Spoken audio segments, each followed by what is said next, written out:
इतने विश्वासों पर भरोसा करता है। अरे अरे कुछ नहीं होता ऐसा।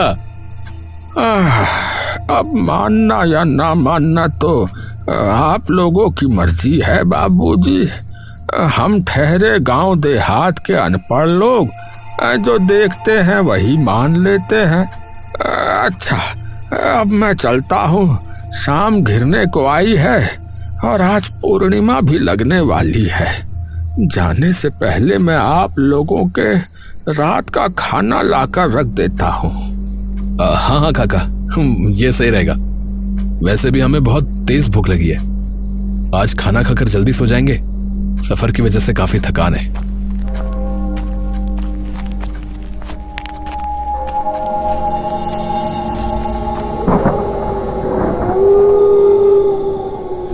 रात के 11 बजे कमरे के अंदर का माहौल। भैया, रात के 11 बज गए। खाना भी काफी भारी था। अब तो मुझे बहुत तेज नींद आ रही है। हाँ रोहन, लाइट भी बंद कर दे। चलो अब आराम से एक लंबी और गहरी नींद लेते हैं। शुभ रात्रि। रात का वक्त, खिड़की पर अजीब आवाजें हो रही हैं। अरे ये आवाज, अरे ये तो और तेज होती जा रही है। ऐसा लग रहा है जैसे कोई खिड़की को बाहर से जोर जोर से खरोंच रहा है। अब खिड़की के उस पार जो कोई भी है, ऐसा लग रहा है जैसे उसे पता चल गया कि मैं जाग रहा हूं और वो गुस्से में है। अब क्या करूं? रोहन को जगाऊं क्या? नहीं, वो तो वैसे ही बहुत डरा हुआ है, फालतू में पैनिक कर जाएगा। पर बाहर इस वक्त इस सुनसान गांव की अंधेरी रात में कौन हो सकता है? मुझे देखना ही पड़ेगा।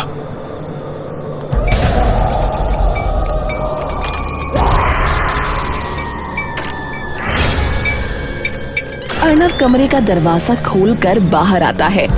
बाहर पूर्णिमा की रात है। चारों तरफ सफेद चांदनी बिखरी है।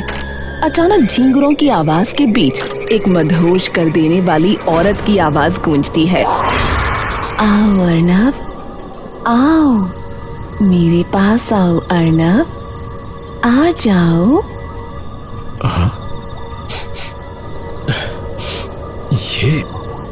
ये कैसी अजीब सी खुशबू है। अरे मेरा सर इतना भारी क्यों हो रहा है? अरे वो कौन है वहां? आओ अर्णव, आओ, मेरे साथ आओ अर्णव, आओ अर्णव।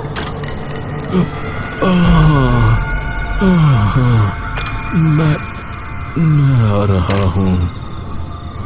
अर्णव उस औरत के पीछे झाड़ियों और खेतों की तरफ बढ़ने लगता है। कोहरे और रात के अंधेरे में अर्णव धीरे धीरे गायब होने लगता है। खजांची खाने के ठीक बगल में हरी काका का कमरा। बाहर गली के सारे कुत्ते एक साथ रोने और भौंकने लगते हैं।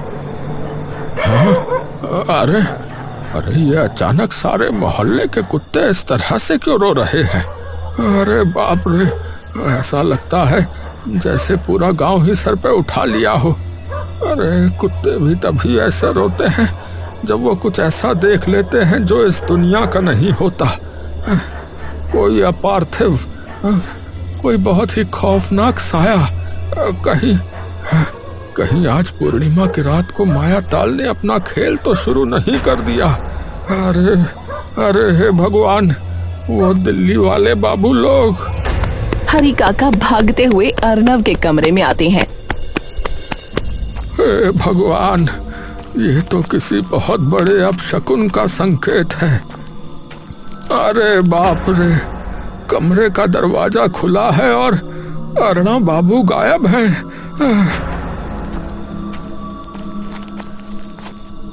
अरे उठो छोटे बाबू, अरे उठो, तुम अभी तक सो रहे हो? अरे यहाँ अनर्थ हो गया बाबूजी, सब खत्म हो गया। अरे कौन? अरे हरी काका, आप इस वक्त आधी रात को यहाँ पर क्या कर रहे हैं? और भैया कहाँ है? उनके बिस्तर पर तो कोई नहीं है। अरे सर्वनाश हो गया छोटे बाबू। वही हुआ जिसका डर था, वो निशी। अरे मैंने कहा था ना कि वो रात को नाम लेकर बुलाती है। वो बड़े बाबू को अपने साथ ले गई। जल्दी चलो छोटे बाबू, अभी भी थोड़ा वक्त है, शायद हम उन्हें बचा लें। जल्दी भागो। हरि काका और रोहन जंगल के रास्ते पागलों की तरह भाग रहे हैं। अर्णव बाबू, अर्णव बाबू, अरे कहाँ हो आप? भैया भैया, आवाज दो भैया, आप कहाँ हो? माया ताल का घाट, पूर्णिमा की रात, पानी की छप छप और सन्नाटे का खौफनाक मंजर। मुझे जाना होगा। मुझे जाना ही होगा। वो बुला रही है, वो बुला रही है। अर्णव माया ताल के घाट पर खड़ा है। उसके पैरों के ठीक नीचे तालाब का वो गहरा और काला पानी है, जिसकी गहराई आज तक कोई नहीं जान पाया। पानी में पूर्णिमा के चांद का अक्स कांप रहा है। अर्णव वहां एक लकड़ी की कठपुतली की तरह शांत खड़ा है, जैसे किसी के अगले हुक्म का इंतजार कर रहा हो। तालाब के ठीक बीचों बीच कमर तक पानी में डूबी वो रहस्यमयी औरत अपनी दोनों बाहें फैलाए अर्णव को देख रही है। आओ अर्णव, आओ मेरे पास, आओ, आ जाओ मेरे पास।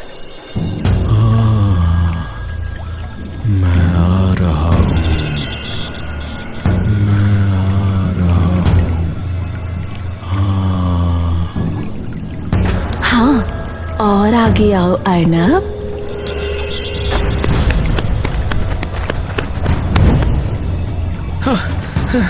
शाबाश काका, शाबाश, आपने भैया को बचा लिया। नहीं, तुम लोगों ने मेरा शिकार छीन लिया, तुम बच नहीं पाओगे।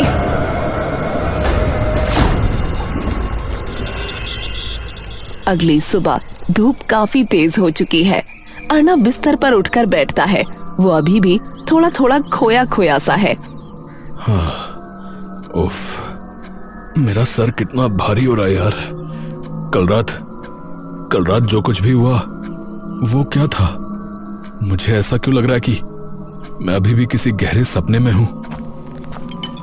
राम राम बाबूजी, ये लीजिए, गर्मा गर्म कड़क चाय लाया हूँ। कल रात जो कुछ हुआ उसके बाद इस चाय की बहुत जरूरत है आपको।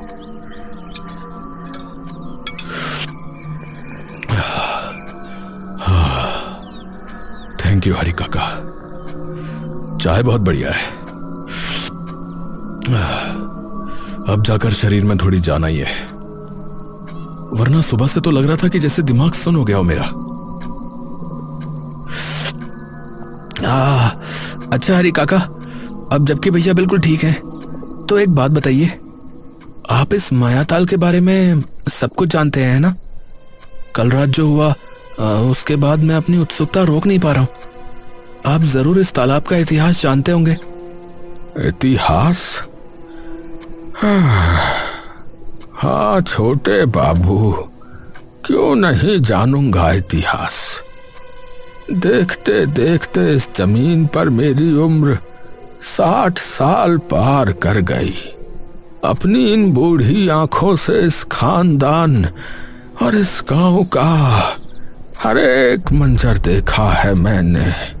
तो फिर प्लीज बताइए ना काका, हम भी सुनना चाहते हैं कि आखिर माजरा क्या है। तो सुनो बाबूजी, ये बात आज से करीब 40 साल पहले की है। उस वक्त ये मल्होत्रा परिवार हमारे पूरे चंदनपुर गांव का जो है करता धरता हुआ करता था। समझो उनकी मर्जी के बिना इस गांव में सूरज और चांद भी नहीं उगते थे। हम सब के चहेते और भगवान जैसे बड़े बाबू का राज था तब। लेकिन जब अचानक बड़े बाबू की मौत हुई, उसके बाद इस जमींदारी की गद्दी इस खानदान के इकलौते चिराग यानी कि उनके बेटे के हाथ में आ गई। यानी कि विक्रम मल्होत्रा वो न सिर्फ अय्याश और बदचलन था, बल्कि